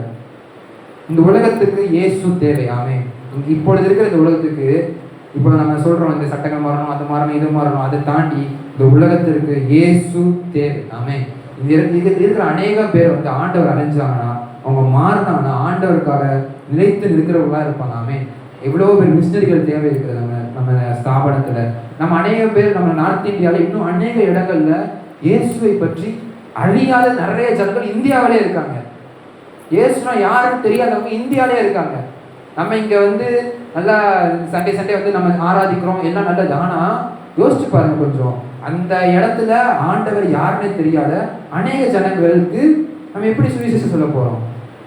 ஆமே, நம்மளுடைய வாழ்க்கையில அங்க வரைக்கும் போவாங்க. நம்ம கூட இருக்கிறவங்க, நம்ம வேலை செய்கிற இடத்துலையோ படிக்கிற இடத்துலையோ கூட இருக்கிறவங்க, அவங்க கஷ்டத்துல இருப்பாங்க. நிறைய நேரத்துல அவங்களுக்கு ஏதாச்சும் ஒரு கடன் பிரச்சனை இருக்கும். அவங்கள பார்த்தாலே தெரியும். நான் நிறைய பேரை பார்த்துருக்கேன். அவங்க சோகமா இருக்கீங்க, என்னன்னு போய் விசாரிக்கணும், என்னாச்சு உங்களுக்கு, எதுக்கு சோகமா இருக்கீங்க? அப்போ வந்து அவங்க காரியங்களை சொல்லும் போது ஆண்டவரை பத்தி நம்ம வந்து பொறுமையா எடுத்து சொல்லணும். ஆமே, டக்குன்னு போயிட்டு ஆண்டவர் தான் கடவுள், நீங்க கடவுள் கூப்பிடுற கடவுள்லாம் வந்து அப்படின்னு பொதுவா பொறுமையா ஆண்டவரை பற்றி, அவரா உங்களுக்காக மறித்து இருக்கிறார், உங்க மேல அன்பு வச்சிருக்கிறார். ஆமே, அதாவது ஒருத்தருக்கு ஒருவர் அன்பு செலுத்துகிறான்னு தெரிஞ்சாலே போதும், அவன் மனம் மாறும். உண்மையான அன்பை தான் அந்த உலகம் தேடிட்டு இருக்கிறது. அந்த உண்மையான அன்பை கொடுக்கிறவங்க இயேசுவை தவிர வேற எந்த தெய்வமும் கிடையாது. ஆமே, எத்தனை பேர் விசுவாசிக்கிறீங்க? ஆண்டவர் சொல்லுகிறார், வருத்தப்பட்டு பாரம் சுமக்கிறவர்களே நீங்கள் எல்லாரும், மத்தேயு 11:28, வருத்தப்பட்டு பாரம் சுமக்கிறவர்களே நீங்கள் எல்லாரும் என்னிடத்தில் வாருங்கள், நான் உங்களுக்கு இளைப்பாறுதல் தருவேன். ஆண்டவர் சொல்றாரு, நீ என்கிட்ட வாப்பா, நீ என்ன தேடுப்பா, நான் உனக்கு இளைப்பாறுதல் தரேன். இந்த உலகத்துல பாருங்களேன், நிறைய பேர் வந்து மெடிக்கேஷன்ஸ்க்கு போவாங்க, அதாவது தெரபிஸ்ட்டை போவாங்க. நான் வந்து ஏதாச்சும் ஒரு கஷ்டம் வந்துச்சு, எனக்கு துக்கம் வந்துச்சுன்னா, அநேக அண்டை நாடுகளில் இது நடக்குது. சைக்காட்ரிஸ்ட்டுமாங்கள, சைக்காலஜிஸ்ட், அதாவது அவங்க போயிட்டு அவங்கள்ட்ட போய் அவங்க கிட்ட நடக்கிறதெல்லாம் வந்து போய் சொல்லணும். அதாவது அது அப்படிதான், ஒரு ரூம் இருப்பாங்க, ஒரு சைக்காட்ரிஸ்ட் இருப்பாங்க, நீங்கள் போய் உட்காருவீங்க, உங்களுக்கு என்ன பிரச்சனைன்னு கேட்பாங்க.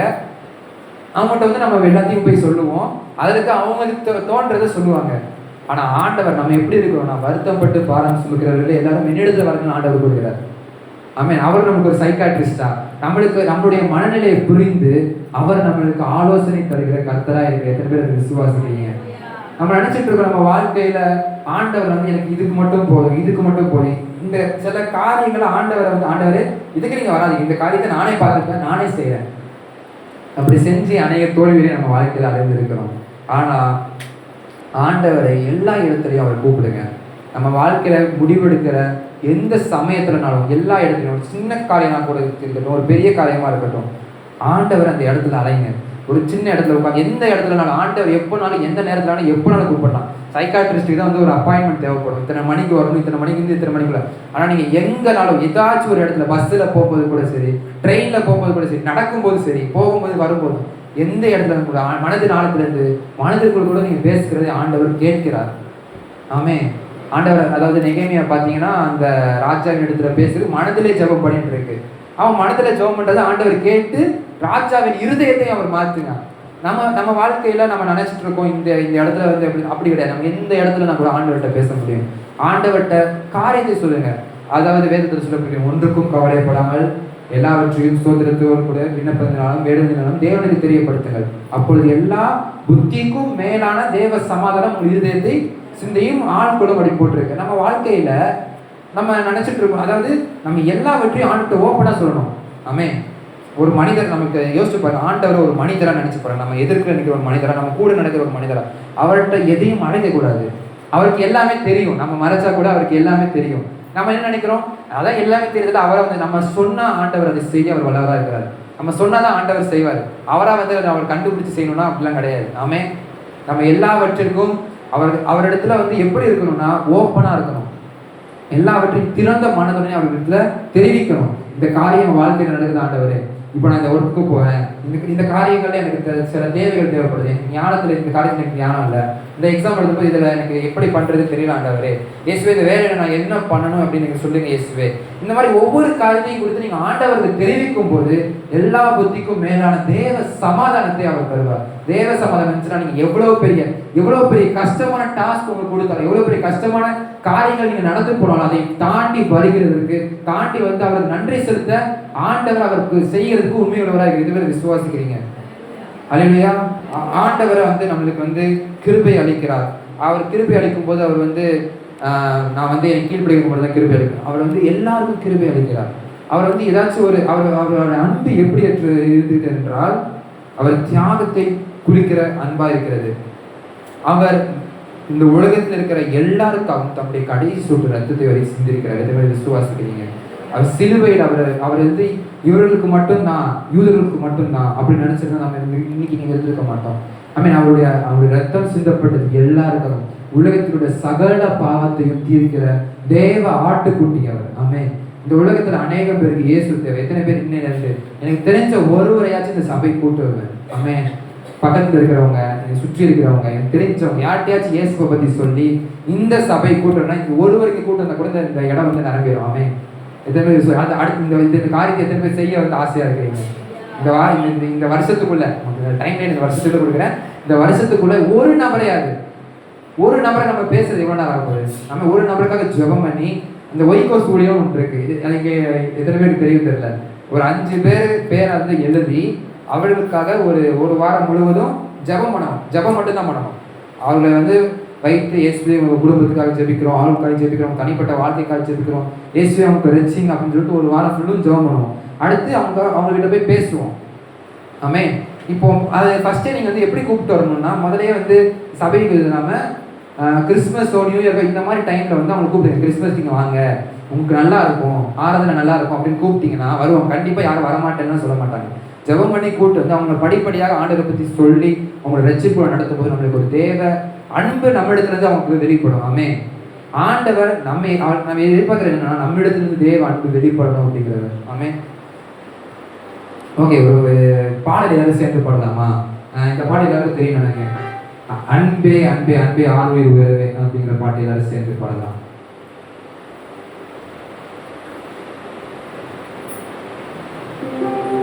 அன்பே அன்பே அன்பே ஆருயிர் உறவே ஆனந்தமானந்தமே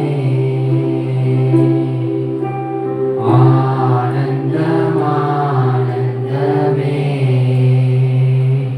அன்பே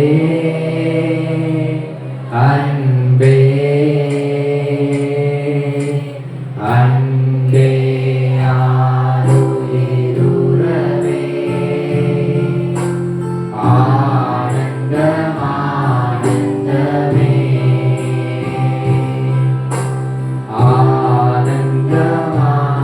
ஆனந்தமானந்தமே. ஒரு நாள் உங்களை கண்டேனையா,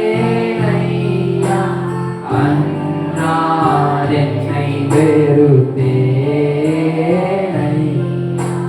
ஒரு நாள் உங்களை கண்டேனையா,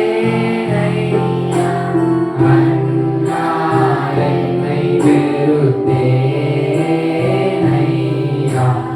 உங்களை பெரிதையா, மேலும் உங்களை பெரிதையா.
நம்முடைய தேவன் அன்பை குறித்து நம்ம பார்த்தோம். 3 காரியங்கள் பார்த்தோம். என்னெல்லாம் பார்த்தோம்? நிபந்தனையற்ற அன்பு, சுயநலமற்ற அன்பு, தியாகம் சார்ந்த அன்பு. இந்த தேவனின் அன்பை நாம் எப்படி பெற்றுக்கொள்வது, அதை எப்படி நாம் வெளிப்படுத்துவதை பற்றி ஒரு 3 காரியங்கள் சுருக்கமாக நம்ம பார்க்க போறோம். தேவனுடைய அன்பை வெளிப்படுத்துவதற்கான முதல் முக்கியமான ஒரு காரியம் என்னன்னா, நம்முடைய பாவத்தை விட்டு விலகுவது, பரிசுத்தமாகுவது. ஆமென். என்கிற விசுவாசிக்கிறீங்க. அதாவது தேவனுடைய இடத்துல கிரியை செய்யணும் அப்படின்னா, தேவனுடைய இடத்துல அவர் வெளிப்படணும், அவர் அந்த காரியத்தை செய்யணும் அப்படின்னா, முதல்ல முக்கியமான ஒரு காரியம் என்னன்னா, நம்ம இடத்துல ஒரு பரிசுத்தம் இருக்கணும், நம்ம இடத்துல ஒரு சுத்தமான ஒரு இருதயம் இருக்கணும். நம்ம இடத்துல பாவம் இருந்தா அந்த இடத்துல தேவனால கிரியை செய்ய முடியாது. நாமே அதற்கு தடை போவதற்கு சமம். ஆமென். நம்ம வாழ்க்கையில ஆண்டவருடைய அன்பு வெளிப்படணும்னா நம்ம வாழ்க்கையை நம்ம திரும்பி பார்த்து என்னென்ன காரியங்கள் நம்மளுக்கு குறைகள் இருக்கிறதோ, ஒருவன் தன்னைத்தானே நிதானித்து சோதித்து அறிய கடவன் இருக்கு. நம்ம வாழ்க்கையில ஒவ்வொரு காரியம் நம்ம செய்யும்போது நமக்கு தெரியும், நம்ம சில நேரத்துக்கு தெரிஞ்ச சில பாவங்களை பண்ணியிருப்போம், தெரிஞ்ச சில பேருக்கு தீமை செஞ்சிருப்போம். இந்த காரியங்கள்லாம் இருக்கும்போது நம்ம இடத்துல தேவ அன்பு வெளிப்படுவதற்கு அது ஒரு தடையா இருக்கிறது. நம்ம வாழ்க்கையில ஒரு சுத்தம் உண்டாகணும். அப்படிதானே? பாவம் தேவனை விட்டு நம்மை பிரிக்கிற ஒரு காரியம். எந்த ஒரு பாவமா இருக்கலாம், நம்ம சின்ன பாவம் பெரிய பாவம்னா இந்த உலகத்துல எதுவுமே கிடையாது. பாவம்னா பாவம் தான். இந்த சின்ன காரியத்தை தான் நம்ம பண்ணாதனால ஆண்டவர் என் மேல அன்பு செலுத்துவாருன்னா கிடையாது. நம்ம வாழ்க்கையில ஒரு சின்ன காரியமானா கூட அது பாவமா இருந்துச்சுன்னா ஆண்டவர் விட்டு நம்ம பிறக்கிற ஒரு காரியமா இருக்கிறது. லூக்கா 15ஆம் அதிகாரத்துல நம்மளுக்கு எல்லாருக்குமே தெரிஞ்ச ஒரு கதை தான். அதாவது இளையகுமாரன், மூத்த குமாரன் அவர் தகப்பனை விட்டு இளையகுமாரன் ஓடி போகிறான். இந்த காரியம் நம்மளுக்கு எல்லாருக்குமே தெரியும். அப்படிதானே? இந்த காரியத்துல பாத்தீங்கன்னா, அந்த கதையை நான் சுருக்கமா சொல்றேன். தகப்பன் இருக்கிற, தகப்பனத்துல அநேக ஆஸ்திகள் இருக்கிறது. மூத்த குமாரன் ஒருவன் இருக்கிறான், இளையகுமாரன் இருக்கிறான். இளையகுமாரன் என்ன கேட்கிறான்? ஆஸ்தியில் எனக்கு பங்கு வேணும்னு கேட்டு அது எல்லாவற்றையும் வாங்கி அவன் ஆண்டவர் விட்டு தூரமா போயிட்டான். அதாவது என்றைக்கு ஆண்டவரை விட எனக்கு ஒரு காரியம் எனக்கு முக்கியம் அப்படின்னா அது ஒரு பாவம். ஆமென். ஆண்டவர் வைக்கிற இடத்துல நீங்க ஏதாச்சும் ஒரு காரியத்தை வச்சீங்கன்னா அதுக்கு பைபிள் சொல்ற பேர் விக்கிரக ஆராதனை. அது ஒரு சின்ன பர்சனா இருக்கலாம், அது ஒரு காரியமா இருக்கலாம், அது ஒரு பொருளா இருக்கலாம். ஆண்டவரை வைக்க வேண்டிய இடத்துல நீங்க ஏதாச்சும் ஒரு காரியத்தை நீங்க வச்சிருந்தீங்கன்னா அது விக்கிரக ஆராதனைக்கு சமம். என்றைக்குமே நம்ம மனதுல முதல் இடம் யாருக்கு இருக்கணும்? ஏசப்பாக்கு மட்டும்தான் இருக்கணும், வேற யாருக்கும் இருக்கக்கூடாது. இது பாதி ஏசப்பாக்கு பாதி அப்படி எதுவுமே இருக்கக்கூடாது. என்றைக்குமே நம்ம வாழ்க்கையில நாம் முக்கியத்துவம் கொடுக்கிற முதல் நபர் யாரா இருக்கணும்னா ஆண்டவராக மட்டும்தான் இருக்கணும். இந்த கதையில பாத்தீங்கன்னா பிதா அன்புள்ளவராக இருந்தார். ஆமென். தகப்பன் அன்புள்ளவராக இருந்தார். அவரிடத்துல இருக்கும்போது அவருக்கு ஒரு குறையும் இல்லை. அந்த இளையகுமாரனுக்கு ஆண்டவர் இடத்துல இருக்கும்போது ஒரு குறையும் இல்லை. என்றைக்கு எனக்கு ஆஸ்தி தான் முக்கியம், நான் போய் இந்த உலகத்தை எக்ஸ்ப்ளோர் பண்ண போறேன், ஆஸ்தியை எனக்கு கொடுங்க அப்படி கேட்டுட்டு வாங்கிட்டு தூர தேசத்துக்கு போயிட்டான். அவன் நினைச்சிருப்பான், என் கூட தகப்பன் பேசுறாரு, தகப்பன் அன்பா இருக்காரு, ஏன்னா எனக்கு ஆஸ்தி இருந்துச்சுன்னா நான் இன்னும் நிறைய நன்மைகளை அனுபவிக்கலாம். நம்ம வாழ்க்கையில நம்ம ஆண்டவருக்கு முக்கியத்துவம் கொடுக்குறேன்னு சொல்றது, வார வாரம் சர்ச்சுக்கு வரோம், வார வாரம் எல்லாம் பண்றோம். ஆனா அதையும் தாண்டி எனக்கு இந்த காரியங்களும் சில இது முக்கியம், இந்த காரியத்தை எனக்கு முக்கியம் அப்படின்னு சொல்லிட்டு சில காரியங்களை பண்றோம். அப்படித்தானே? நம்ம வாழ்க்கையில சில காரியங்கள் பண்ணுகிறதுனால நம்ம ஆண்டவருக்கு தூரமா போனது நம்மளுக்கு உணராமல் இருக்கிறோம். இன்னும் அநேகம் பேர் ஆண்டவர்கிட்ட இந்த நேரத்தில் தூரமா இருக்கிறீங்க, ஆனா உணராமல் இருக்கிறீங்க. நம்ம நினைச்சிட்டு இருக்கோம் ஆண்டவர் கூட தான் இருக்கும், ஆண்டவர் பக்கத்துல தான் இருக்கும் அப்படின்னு நினைக்கிறோம். ஆனா இளையகுமார் நினைச்சிருப்பான் ஆண்டவர் கூட தான் இருக்கேன், ஆண்டவர் பக்கத்துல தான் இருக்கேன். ஆனா அவன் தூர தேசத்துக்கு போயிட்டான். அங்க அவன் எப்போ ரியலைஸ் பண்றான் தெரியுமா? ஏதாச்சும் ஒரு கஷ்டமோ அந்த இடத்துல பஞ்சம் உண்டாயிட்டு அவனுக்கு பண்ணி சாப்பிடுற அந்த சாப்பாடு கூட அவனுக்கு கொடுக்கறதுக்கு யாருமே இல்லை. அப்போ அவன் யோசிக்கிறான். நம்ம வாழ்க்கையில அநேக நேரம் நம்மளுக்கு எப்பொழுது நம்ம ரியலைஸ் பண்றோம் தெரியுமா? ஆண்டவர் விட்டு தூரம் போனதை. ஏதாச்சும் ஒரு பிரச்சனை வரும்போது, ஏதாச்சும் ஒரு நமக்கு கஷ்டம் வரும்போது தான் அப்போ ஏசப்பா அப்படின்னு சொல்லி ஏசப்பட்ட போறோம். அதுக்கு முன்னாடி வரைக்கும் நம்ம என்ன பண்றோம்? ஆண்டவர் விட்டு தூரமாவே இருக்கிறோம். சர்ச்சுக்கு வரோம், ஆராதனை பண்றோம், வார வாரம் பிரச்சனை கேட்கிறோம். ஆனா ஆண்டவர் நம்மோட பேசுறாரா? இந்த ஒரு நாள் மட்டும்தான் நான் ஆண்டவரோட இருக்கிறேன், மற்ற 6 நாள் நான் என்னனாலும் பண்ணுவேன், நான் எங்கனாலும் போவேன், என் இஷ்டப்படி வாழுவேன் அப்படின்னு இருக்கா? நம்மளும் இளையகுமாரன் மாதிரி நம்மளுக்கு தெரியாமலே ஆண்டவர் விட்டு தூரமா இருக்கிறோம். நம்ம யோசிச்சுட்டு இருக்கலாம், எனக்கு இந்த காரியங்கள், அதாவது பாவம் எப்பவுமே எப்படிப்பட்டதுன்னா, அந்த குறுகிய அந்த நேரத்துல உங்களுக்கு எல்லாமே கிடைச்ச மாதிரி ஒரு உணர்வை உங்களுக்கு தரும். என் கூட தான் ஆண்டவர், என் கூட தான் இருக்காரு, நான் இந்த காரியமே என்கிட்ட தான் இருக்கு, அதனால எனக்கு சந்தோஷமா இருக்கேன் அப்படின்னு சொல்லிட்டு ஒரு சந்தோஷம் டூப்ளிகேட். எப்பவுமே சாத்தான பொறுத்த வரைக்கும் ஆண்டவர் ஒரு காரியம் வச்சிருந்தாங்கன்னா ஒரு டூப்ளிகேட் மாதிரி ரெடி பண்ணிச்சிருப்பான். அதை நீங்க வந்து பார்க்கும்போது உண்மையானது மாதிரியே இருக்கும். அப்படித்தானே? எல்லா காரியத்துலையும் இப்போ டூப்ளிகேட் இருந்துச்சு. இப்போ ஒரு வாட்ச் எடுத்துனா கூட அந்த வாட்ச் மாதிரியே டூப்ளிகேட் வெர்ஷன் ஒன்று வந்துருக்கு. மீன் அது சீப்பாக கிடைச்சிரும், அது ஈஸியாக கிடைச்சிரும் நம்மளுக்கு. அது நம்ம கஷ்டப்பட்டு வரணும்னு அவசியமே இல்லை. இப்போ நீங்கள் பார்த்தீங்கன்னா ஆஸ்திரியை கேட்டோன்னே தகப்பட வந்து ஏதாச்சும் காரணம் சொன்னவங்களுக்கு வரமாட்டேன், உனக்கு கொடுக்க மாட்டேன்னா கொடுத்துட்டாரு. நமக்கு வந்து சில நேரத்தில் நமக்கு வந்து கிடைக்கிற காரியங்கள் வந்து ஈஸியாக கிடைக்கும், அதில் நமக்கு நிறைய நன்மைகள் கிடைக்கிறதா இருக்கும். ஆனால் அது நம்ம ஆண்டை விட்டு பிடிக்கும். இதை அவன் உணரும் போது அவன் எங்கே இருந்தான் தெரியுமா? தூர தேசத்தில் இருந்தான், ஆண்டவருக்கு ரொம்ப தள்ளி இருந்தான். நம்ம வாழ்க்கையில் நம்ம நினச்சிட்டு இருக்கோம் என் கூட ஆண்டவர் இருக்காரு, நம்ம கூட ஆண்டவர் இருக்காரு. ஆனால் நம்ம ஆண்டவர் விட்டு ரொம்ப தள்ளி பேசணும். அந்த காரியம், அதாவது பாவம் எப்பவுமே அந்த விஷயம் முடிஞ்ச உடனே, நன்மைகள் பெற்று முடிஞ்ச உடனே என்ன ஆகும்னா நம்மளுக்கு ஒரு பாவ உணர்வை கொடுக்குற ஒரு காரியமாக இருக்கும். நம்ம பாவம் செய்வோம், அதில் நமக்கு நன்மை ஏதோ சந்தோஷமா கொஞ்ச நேரத்தில் சிற்றின்பமாக இருக்கும். முடிஞ்சோன்னு என்னது ஒரு பாவ உணர்வு நம்ம ஆட்கொள்ளும். ஆமென். இந்த காரியம் நம்மை கொள்ளும். இன்றைக்கு அநேகம் பேர் கிறிஸ்துவனிடத்தில் வராத காரணம் என்ன தெரியுமா? அந்த பாவ உணர்வை போக்குறதற்காக ஆண்டவர் இடத்துல வராம வேற ஒரு பாவத்துக்குள்ள போறாங்க. எனக்கு டிப்ரெஷனா இருக்கு, எனக்கு ஸ்ட்ரெஸ்ஸா இருக்கு அப்படிங்கிறதுக்காக அவன் ஆண்டவர் இடத்துல வந்து அவன் மனதை திறந்து ஒப்பு கொடுத்தா ஆண்டவர் பேசுவார். ஆனா அது பண்ணாம எனக்கு போதை பொருட்கள் மூலியமா எனக்கு கிடைக்கிற அந்த காரியங்கள் என்னை வந்து கொஞ்ச நேரத்துக்கு இன்னும் பாவம் செய்ய வைக்குது, இன்னும் எனக்கு வந்து இன்னும் என்னை இந்த காரியத்தை விட்டு மறக்க வைக்கிறது, இன்னும் எனக்கு சந்தோஷம் தருவதுன்னு நினைச்சிட்டு இருப்பான். ஆனா உண்மையிலே அவன் வந்து இன்னும் ஆண்டவரோட தூரமாக்குது. ஆமென். நம்ம வாழ்க்கையில அநேக பேர் இந்த மாதிரி தான் இருக்காங்க. அவங்க இடத்துல நம்ம மூலியமா தேவ அன்பு வெளிப்பட்டு அவர்கள் மாற்றப்பட்டு இந்த சபை கொண்டு வரப்படும். நாம் என்ன பேர் நம்புறீங்க? நம்ம வாழ்க்கையில நீங்க வந்து ஆதாம் ஏவாளுடைய அந்த காரியத்தை எடுத்துக்கொள்ள கூட பரவாயில்ல. அதில் பார்த்தீங்கன்னா அந்த கனியை கூட்டி சாப்பிடக்கூடாதுன்னு சொல்லியிருப்பாங்க. அவன் சாப்பிட்ட உடனே சந்தோஷமா இருக்கிறாங்க. ஆனால் அந்த விளைவை பார்த்தீங்களா? அவன் ஏதேன் தோட்டத்திலிருந்து வெளியேற்றப்பட்டாங்க. அவன் பிசாசு சொல்லும்போது எப்படி சொல்லுவானா, இதுக்கு சாப்பிட்டா தேவர்களை போல ஆயிடுற, உனக்கு எல்லாமே கிடைக்கும். இந்த உலகத்துல பாவம் அப்படிதான் நம்ம சொல்லுவோம், உனக்கு இதை பண்ண உனக்கு எல்லாமே கிடைக்கும். ஆனா ஆண்டவர் உன் கூட இருக்க மாட்டார் அப்படிங்கிற அந்த உண்மையை வந்து பிசாசு நம்ம கிட்ட மறைப்பான். நம்மளை வந்து ஏமாற்றுக்காரன். அவனை வந்து நம்மளை நம்ம என்ன நினைப்போம், இந்த நன்மை நமக்கு கிடைக்குது, இது கிடைச்சா போதும், இது எனக்கு நடந்தா போதும் அப்படி நம்ம மனநிலையில் எப்பொழுதுமே இருக்கக்கூடாது. நம்ம வந்து ஒரு காரியம் நமக்கு நடக்குது நிதானித்து பார்க்கிறவர்களா இருக்கணும். டக்குனு ஏதோ எடுத்தோம் கவுத்தோங்கிற மாதிரி எதையும் செய்கிறவர்களா இருக்கக்கூடாது. எதையுமே ரொம்ப நிதானமாய் பார்த்து பண்ணுகிறவர்களா இருக்கணும். அப்பொழுதுதான் நம்ம வந்து பாவத்துக்கு உட்படாம ஆண்டவரோட ஒரு நல்ல ஐக்கியம் உள்ளவர்களா இருக்க வேண்டும். ஆமென். ஆமென். ஹல்லேலூயா.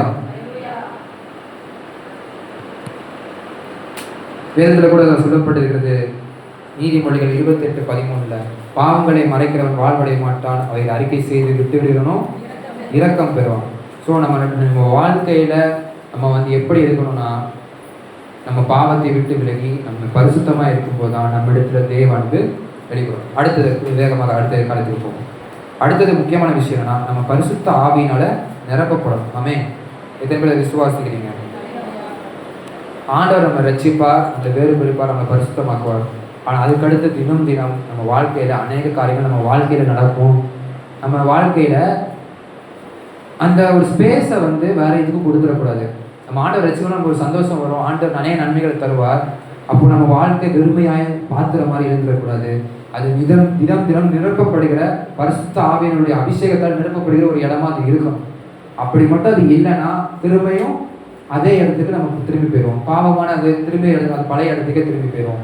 நம்ம வாழ்க்கையில எப்பொழுதும் பரிசுத்த ஆவியானவருடைய அந்த அந்த காரியம் நம்ம வாழ்க்கையில் இருக்கணும். யோவான் 16:13 கூட, சத்திய ஆவியாகி அவர் வரும்போது சகல சத்தியத்திற்குள்ளும் உங்களை நடத்துவார், அவர் தம்முடைய சுயமாய் பேசாமல் தாம் கேள்விப்பட்டவைகள் யாவையும் சொல்லி வரப்போகிற காரியங்களை உங்களுக்கு அறிவிப்பார். ஆமென். ஆண்டவர் நம்ம வாழ்க்கையில அவருடைய ஆவியானவர் கொடுத்தது எதற்குன்னா, அவர் நம்மை சகல சத்தியத்துக்குள்ளும் நடத்தும் போது. நம்ம வெறுமையாக இருந்தோம்னா திரும்ப யாருக்குமே தேவனுடைய அன்பை வந்து காண்பிக்க முடியாது. ஆமென். என் வாழ்க்கையில் நான் ஆண்டவரை நான் நம்புகிறேன் ரசிக்கப்படுறேன், ஆனால் என்கிட்ட பரிசுத்த ஆவியானவர் இல்லைன்னா உங்களால் ஆண்டவருடைய அன்பை வெளிப்படுத்த முடியாது. முதலாவது என்ன காரியம் சொன்னேன்? நம்ம பாவத்தை விட்டு விலகணும், பரிசுத்தமாக்கப்படணும். ரெண்டாவது ஒரு காரியம், பரிசுத்த ஆவியினால நிரப்பப்படுகிறவர்களாக இருக்கும்போது ஆண்டவர் நம்மூலியமாய் வெளிப்படுவார். மூன்றாவதாக ஒரு காரியம், கடைசியான காரியம் என்னன்னா, தேவனை வெளிப்படுத்துகிறவர்களாக நாம் இருக்க வேண்டும். ஆமென். 2 கொரிந்தியர் 3:18 கூட நாம் எல்லாரும் திறந்த முகமாய் கர்த்தருடைய மகிமையை கண்ணாடியிலே காண்கிறது போல கண்டு ஆவியாய் இருக்கிற கர்த்தரால் அந்த சாயலாகத்தானே மகிமை மேல் மகிமை எடுத்து மறுரூபமாக்கப்படுது. முதல்ல சொன்ன அந்த 2 பாயிண்டையும் நம்ம கடைபிடிச்சாலே ஆட்டோமேட்டிக்கா நம்மிடத்துல இருந்து ஆண்டவருடைய சுபாவங்கள் வெளிப்படும். ஆமென். ஆவியின் கனிகள் வெளிப்படும், ஆவியின் வரங்கள் நம்மிடத்திலிருந்து வெளிப்படும். இதன் மூலமாக இந்த உலகத்துல இருக்கிற அநேகம் பேரை அவருடைய அன்புக்குள்ளாக நம்மால் நடத்த முடியும். எத்தனை பேருக்கு அது ஆசையா இருக்கிறது? ஆண்டவரே என்னை நிரப்புங்கப்பா, இயேசுவே என்னை நிரப்புங்க. என்னை நிரப்புகிறதுனால அநேகம் பேருக்கு உங்களுடைய அன்பை நான் வெளிப்படுத்துகிறவனாக மாறணும் இயேசுவே. எத்தனை பேருக்கு விசுவாசிக்கிறேன்? எத்தனை பேருக்கு அது தேவை? இந்த உலகத்துல நம்ம போய் சுவிசேஷம் அறிவிக்கிறோம், அநேக காரியங்களை நம்ம போய் ட்ராக்ஸ் கொடுக்குறோம், இந்த மாதிரி அநேக காரியங்களை பண்ணுறோம். அதை விட ஒரு பெரிய விஷயம் என்னன்னா, நம்ம அதுவும் பண்ணக்கூடாது இல்லை, அதை விட முக்கியமான விஷயம் நம்ம வாழ்க்கையை பார்க்கும்போது இந்த இயேசு மாதிரி வாழ்கிறான் அப்படிங்கிற ஒரு சாட்சி நம்மளுக்கு கிடைக்கணும். அவன் எத்தனை பேர் விசுவாசிக்கிறீங்க? நம்ம ஆண்டவர் நல்லவன் வெளியே சொல்லிட்டு வீட்டுக்குள்ள சண்டை சத்தம் கேட்டுட்டு இருந்துச்சுன்னா புறஜாதி மக்கள் என்ன நினைப்பாங்க? இவனுக்கு இவன் ஆண்டவரை நம்புறானா, அப்போ இவனுக்கு இவ்வளவு பிரச்சனை வருது அப்படின்னு நினைப்பாங்க. நம்ம வாழ்க்கையில வெளிப்புறமா நம்ம காட்டிடலாம் ஆண்டவர் ரொம்ப நேசிக்கிறேன் அப்படின்னு ஈஸியா காமிச்சிடலாம். நம்ம பேசுறது மூலியமாவோ நம்ம பண்ற காரியம் மூலியமா காமிச்சிடலாம். ஆனா நம்ம உள்ள வாழ்க்கையில ஆண்டவர் இல்லைன்னா, ஆண்டவருடைய அன்பு இல்லைன்னா நம்ம வெளியே காட்டுகிறது எல்லாமே வீண். நம்ம வாழ்க்கையில எல்லா நேரத்திலும் எல்லா இடத்துலையும் நம்ம தேவனை வெளிப்படுத்துகிறவர்களா இருக்கணும். ரோமர் 8:29 கூட தம்முடைய குமாரன் அநேக சகோதரருக்குள்ளே முதற் பேரவனாய் இருக்கும் பொழுது தேவன் எவர்களை முன்னறிந்தாரோ அவர்களை தம்முடைய குமாரனுடைய சாயலுக்கு ஒப்பாகிறதற்கு முன் குறித்திருக்கிறார். எப்படின்னா குமாரனுடைய சாயலுக்கு ஒப்பாகிறதற்கு. நம்ம ஆண்டவரை தினம் நம்பி அவரை நேசிச்சு நம்ம பாவத்தை விட்டு விலகி பரிசுத்தமாய் ஆவினால் நிரப்பப்பட்டு நம்ம வாழ்வோமானால் நம்ம ஆண்டவரை வெளிப்படுத்துகிறவர்களாக மாறுவோம். ஓகே, 3 காரியத்தை நான் சொன்னேன். என்னன்னா சொன்னேன்? பாவத்தை விட்டு விலகணும், பரிசுத்தமான ஆவியினால் நிரப்பப்படணும், தேவனை வெளிப்படுத்துகிறவர்களாக இருக்க வேண்டும், ரிஃப்ளெக்ட் ஜீசஸ். ஓகே, இப்போ மொத்தமாக நம்ம பார்ப்போம். முதல்ல ஆரம்பத்தில் என்னன்னா தேவனுடைய அன்பை குறித்து நம்ம பார்த்தோம், அப்படித்தானே? அவருடைய அன்பு, அதில் 3 விதமான கேரக்டரிஸ்டிக்ஸ் பார்த்தோம், அதோட 3 காரணங்கள் பார்த்தோம். என்னன்னா நிபந்தனையற்ற அன்பு, சுயநலமற்ற அன்பு, தியாகம் உள்ள அன்பு. அந்த அன்பை நம்ம வெளிப்படுத்துவதற்கான 3 காரியங்கள் நம்ம பார்த்தோம். நம்ம வாழ்க்கையில அவருடைய அந்த அன்பு இருக்கணும்னா நம்ம முதல்ல பாவத்தை விட்டு விலகணும், பரிசுத்தமாக வாழணும், பரிசுத்த ஆவியினால் நிரப்பப்படணும், ஆண்டவரை வெளிப்படுத்தணும். இந்த வசனத்தை கூட தேவன் ஆசீர்வதிப்பார்.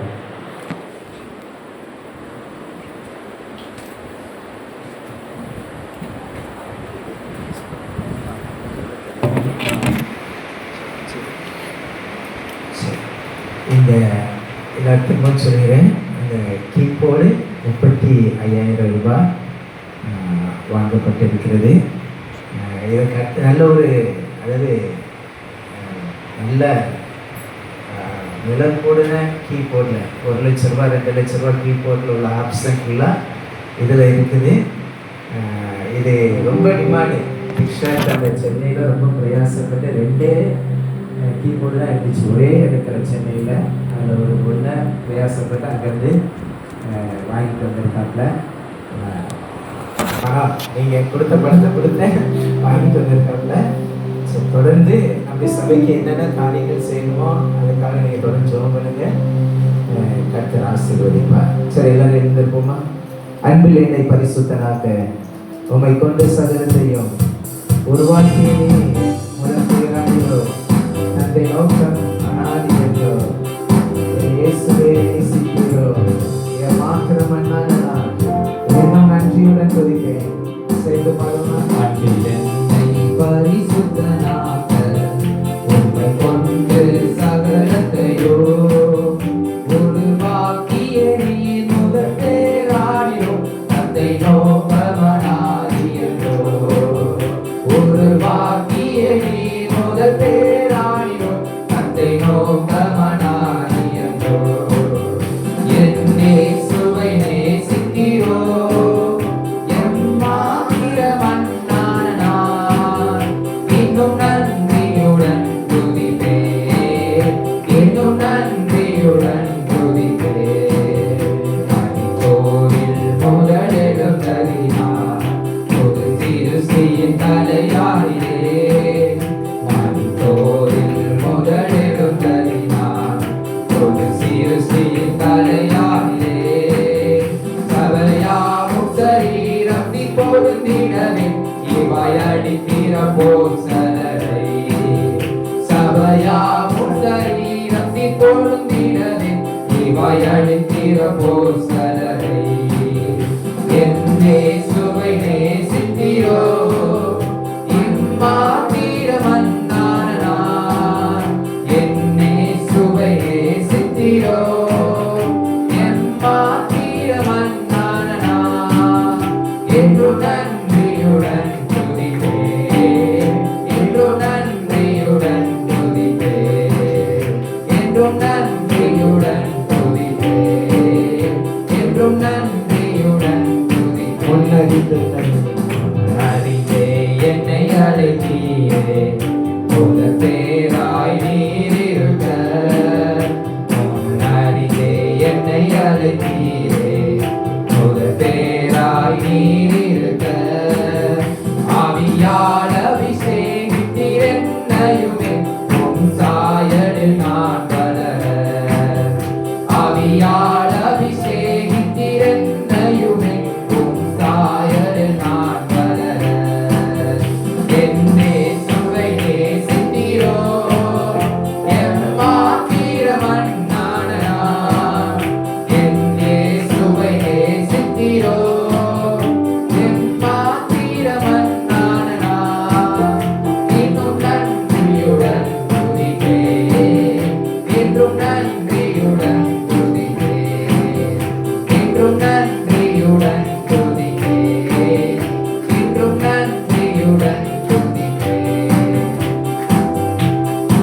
கரங்களை உயர்த்தி ஆண்டவர் பேசின நல்ல வார்த்தைகளுக்காக கர்த்தரை ஸ்தோத்திரம் பண்ணுவோம். ஆண்டவர் அன்பு, தியாக அன்பு, அது நிபந்தனையற்ற அன்பு. நாம் தேவனை வெளிப்படுத்த வேண்டிய முக்கிய காரியங்கள் நமக்கு சொல்லப்பட்டது. அந்த கரங்களை உயர்த்தி நாம் அன்புள்ளவர்களாக இருக்க வேண்டும். நாம் தேவனை வெளிப்படுத்துகிறவர்களாக இருக்க வேண்டும். சாட்சியாய் வாழ வேண்டும். பரிசுத்த ஆவியானவர் இல்லாமல் சாட்சியாய் வாழ முடியாது. அந்த கரங்களை உயர்த்தி ஆண்டவரே, இந்த அன்பு தான் எங்களை பரலோகம் கொண்டு போய் சேர்க்கும். இந்த அன்பு தான் இந்த உலகத்தில் சாட்சியாய் வாழ வைக்கும், பாவத்திலிருந்து வேறு தெரிக்கும். அந்த கரங்களை உயர்த்தி கர்த்தரை ஸ்தோத்திரம் பண்ணுங்க. ஆண்டவரே, எங்களுக்கு அப்படிப்பட்ட கிருபையில தாங்கப்பா. இந்த கரங்களை நாங்கள் ஒப்பு கொடுத்து செபிக்கிறோம். கரங்களை நாங்கள் ஒப்பு கொடுத்து செபிக்கிறோம். தகப்பனே ஸ்தோத்திரப்பா. அந்த உண்மையான அன்பு, தேவனிடத்திலிருந்து அந்த அன்பை நாங்களும் பெற்றுக்கொள்ள கர்த்தர் உதவி செய்யும். வார்த்தை பேசி நம்முடைய மகனை கர்த்தர் ஆசீர்வதிங்க, பொறுப்பெடுத்துக்கொள்ளுங்க. பிள்ளைகள் ஒவ்வொருவரையும் குடும்பத்தையும் கர்த்தர் ஆசீர்வதிங்க. இயேசு கிறிஸ்துவின் நாமத்தில் பிதாவே, ஆமென். என் ஆத்துமாவே கர்த்தரை ஸ்தோத்திரி, உங்களுடனே கர்த்தர் பரிசுத்த நாமத்தை ஸ்தோத்திரி. என் ஆத்துமாவே அவர் செய்த சகல உபகாரங்களையும் மறவாதே. ஆமென். நம்முடைய கர்த்தராகிய இயேசு கிறிஸ்துவின் கிருபையும் பிதாவாகிய தேவனுடைய அன்பும் பரிசுத்த ஆவியாகிய தேவனுடைய அந்யோன்ய ஐக்கியமும் சந்தோஷமும் சமாதானமும் நம் அனைவரோடு கூட என்றைக்கு இருப்பதாக. ஆமென். எல்லாருக்கும் ஸ்தோத்திரம். கர்த்தர் ஆசீர்வதிப்பாராக.